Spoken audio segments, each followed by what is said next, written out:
کہ پاکستان میں ایک نئے سرے کی سیکٹیرین وبا جو ہے وہ پھیل رہی ہے، اور یہ باہر سے لوگ اس کو فنڈ کر رہے ہیں اور اس کے لیے پیسے دے رہے ہیں، کیونکہ قرآن پڑھتے ہوئے بچوں کو کون مار سکتا ہے؟ ایک تو بچے اوپر سے آپ دیکھیں کس کام میں وہ تھے، تو یہ تو کوئی مسلمان تو ہو نہیں سکتا۔ اب جناب وزیر اعظم عمران خان نے اس پہ بڑی مذمت کی ہے، اور انہوں نے فوری طور پہ اس میں اقدامات بھی لیے ہیں، اس کے اوپر ایک میٹنگ بھی چیئر ہوئی ہے، لیکن ساتھ ہی وفاقی دارالحکومت اسلام آباد کی سیکیورٹی کو فوری طور پہ سخت کر دیا گیا۔ ریڈ زون جو ہے وہاں ہر آنے جانے والے کو روکا جا رہا ہے، اور اس سے یعنی انکوائری کی جا رہی ہے کہ وہ کہاں جا رہا ہے، کیوں جا رہا ہے۔ اسی طرح اسلام آباد کے جتنے داخلی راستے ہیں ان کے اوپر ناکے جو ہیں ان کو سخت کر دیا گیا، اور یہ کافی دنوں سے ہمیں خبریں آ رہی تھیں کہ دہشت گرد جو ہیں کچھ ملک میں داخل ہو چکے ہیں،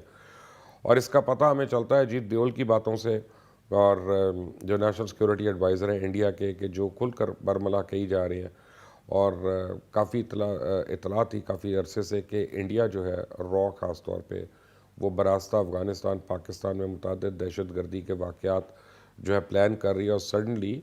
انہوں نے اس کو سٹیپ اپ کر دیا ہے، اور اب لگتا ہی ہے کہ ان کو کوئی بہت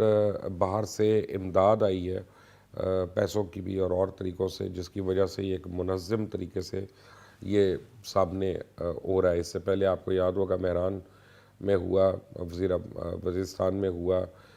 گوادر کے آگے جاتے ہوئے ہوا، اور 30 کے قریب وہاں پہ بھی شہادتیں ہو چکی ہیں۔ ایک ایسے ٹائم پہ کہ جب پاکستان اپنے بدترین معاشی بحران سے بھی گزر رہا ہے اور ایک پولیٹیکل بحران سے بھی گزر رہا ہے، اس وقت یہ ایکٹیویٹی جو ہے یہ ملک کے لیے بہت ہی ڈیٹرمنٹل ہے، اور اس میں اب تھوڑے دنوں کے بعد اپوزیشن کا وہاں پہ جلسہ بھی ہونا ہے،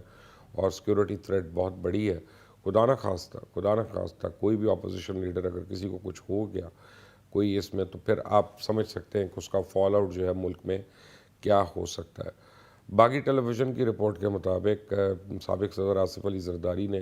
اس کی نہ صرف مذمت کی ہے، بلکہ انہوں نے کہا کہ اگر اس وقت نیشنل ایکشن پلان پہ پوری طرح ان کے وقت پہ عمل ہو جاتا تو آج یہ دن نہ دیکھنا پڑتا۔ اب دیکھنا یہ ہے کہ نیشنل ایکشن پلان میں ایسی کون سی چیزیں ہیں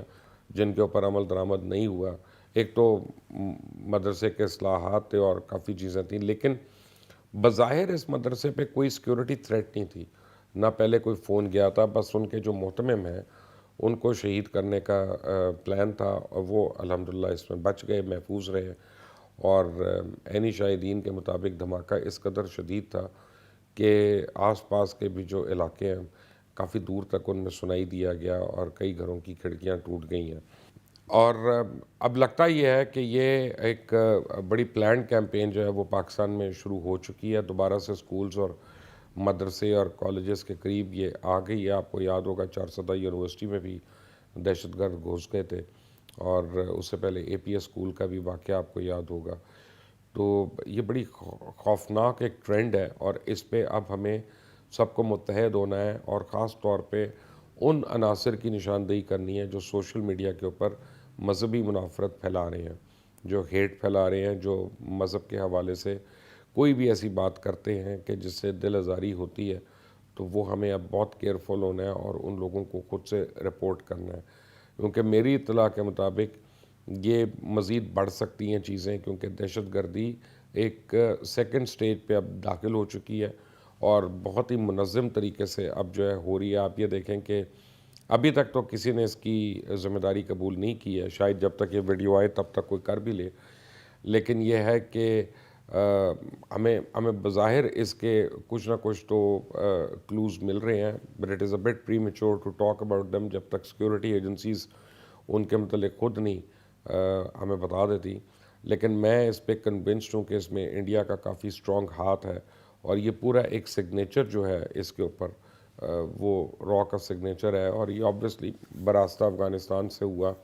تبھی یہ پشاور میں ہوا کہ افغانستان کے قریب ہے وہ علاقہ۔ اب آنے والے دنوں میں حکومت کیا کرتی ہے اور کس طرح سے سیکیورٹی پرووائڈ کرتی ہے تمام مدارس کو، تمام مسالک کے مدارس کو، سکولز کو، کالجز کو اور دیگر علاقوں میں، تو یہ تو دیکھنا پڑے گا۔ لیکن فار ونس جو ہے اس وقت پاکستان دوبارہ دہشت گردی کی لپیٹ میں آ چکا ہے۔